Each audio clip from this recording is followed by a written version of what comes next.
Hello all, I'm Fred Truijn, the Program Director of Cultural Studies here in Leuven. I'm here today with Caroline Stockman, a researcher with our CS Digital unit, which focuses on e-learning on the one hand and digitization of cultural heritage on the other.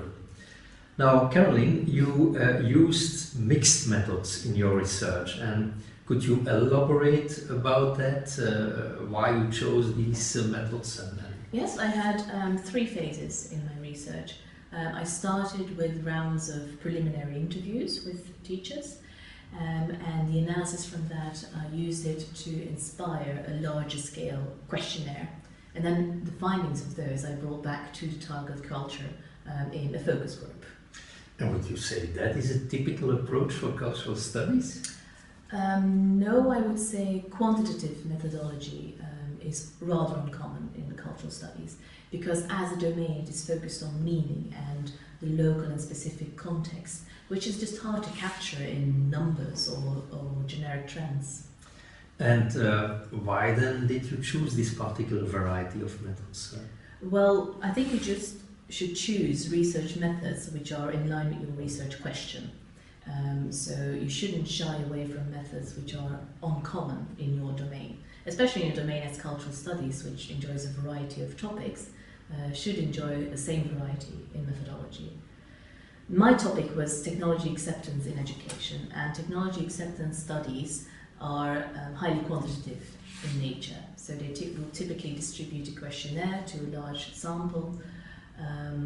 And I decided, rather than to impose such a questionnaire, I'd have it inspired directly by the target culture. So in the interviews I allowed a voice to the participants, and the tool to establish a more general trend is directly inspired by the target culture, with their meanings, their opinions, their limitations if at all. Yeah, I would agree indeed that interviews and focus groups are normally the way to go in cultural studies, which most studies will practice. Now, what would you tell to students to focus on and to be attentive to when they are mixing these methods and using a mixed approach like you did? Well, a mixed approach comes with its own challenges in terms of priority of the phases, timing of the phases. There is no single mixed method plan which is the proven one that works. So you do have to experiment a little. Secondly, as a cultural studies researcher, I think you need to be aware of your own cultural filters, actually both of your own and of the participant. So you don't come to an interview, for example, completely devoid of opinions or interpretations. Even if you make use of grounded theory, you are still a human being, you've grown up in a certain culture, and that makes you see things a particular way. So self-reflexivity is an essential skill, I would say. Same thing for the participants, so they need to transmit information in a certain way. They mediate according to the culture they're used to or they're in at the moment. So you need to be aware of the signs they're transmitting and be able to interpret that in the way they have meant it, the way they have encoded it. So similarly, it's sometimes not really listening to what they're saying, but what they're not saying. It's listening to what's beneath the surface. It's a reading between the lines almost. And only reading between what they're saying, is it kind of text critique, oral text critique, or? No, I would. Culture comes to us through a variety of signs. So it's not just a spoken word, it's their body language, facial expressions, but also their clothing, their intonations, and also the environment, so noise levels, the posters on the back of the wall, music, books lying on the table, anything can be a sign. And that's why I would advocate conducting interviews in the natural setting, because there will be so much more aiding your analysis. It's a treasure of data. And could you share with us an example of what you learned during those interviews, what struck you and what inspired you to have this concept about how to run the interview? Sure, yeah. For example, I have many examples, but one example would be one of the teachers who said at the beginning of the interview that she was very on board with technology, high technology acceptance level, interested in the developments of technology, and so on. But at a certain moment in the interview, she said something like, you know, I don't think we should take technology as a target, but as a means, because if we allow it to become a target, then we'll all just become virtual brains. Those were her words. And I thought that was interesting. She didn't mean it in a positive way. The way she meant it really was more like a sort of a cyborg narrative, the technology overshadowing humanity type thing. But if I hadn't picked up on it, I would have interpreted the interview completely different.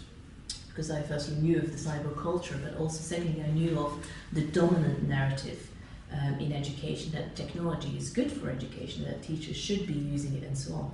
And that's what she was agreeing with explicitly at the beginning of the interview.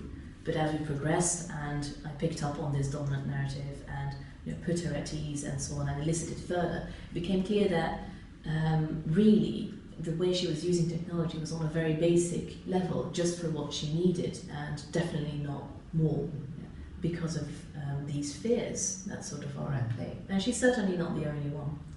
Aren't we then back to these grand narratives that have been so excellently described in literature, and which is one of the reasons that we in cultural studies encourage students to read the tradition, read a lot, and find there some hermeneutical tools to understand what they are experiencing.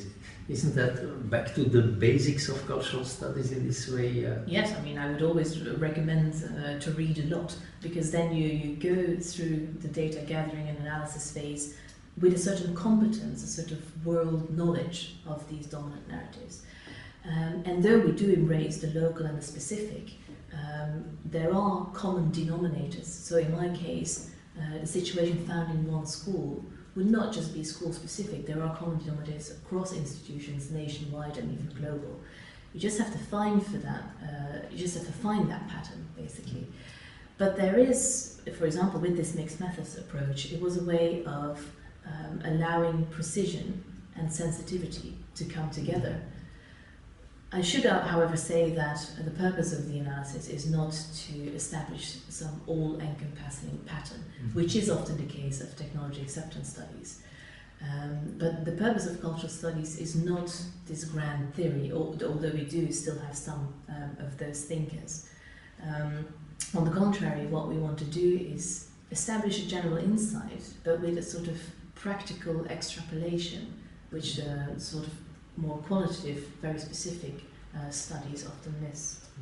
In a way, these theoretical frameworks sharpen the sensitivity and sharpen the observation skills. I think one wouldn't notice or be alerted by what interviewees are saying if one wouldn't have read a lot of frameworks that try to explain how people feel and maybe the hidden fears indeed, and the unspoken, what is in the margin of the text, what is not mentioned, all these themes that have shaped cultural studies for so many years. So it would certainly aid your analysis, but it's just a listening and a watching with a sensitivity, and try not to overlook any of the signs which may have been important. It's always easier to come into a situation as an outsider, because you'll notice things more easily than when you're inside the culture. I think certainly that in some domains one would say methodology first, where one has the idea that the core of the scientific discipline lies in correctly applying a methodology which has proven to yield useful insights. Would we agree on that, on cultural studies? Would we say that methodology is the first stake for us? No, and I don't think it should ever be, really. I think methodology is the tool. You should start with your topic, with your question, and then work out from there, whether it's quantitative or qualitative or mixed methods, what's the most appropriate approach.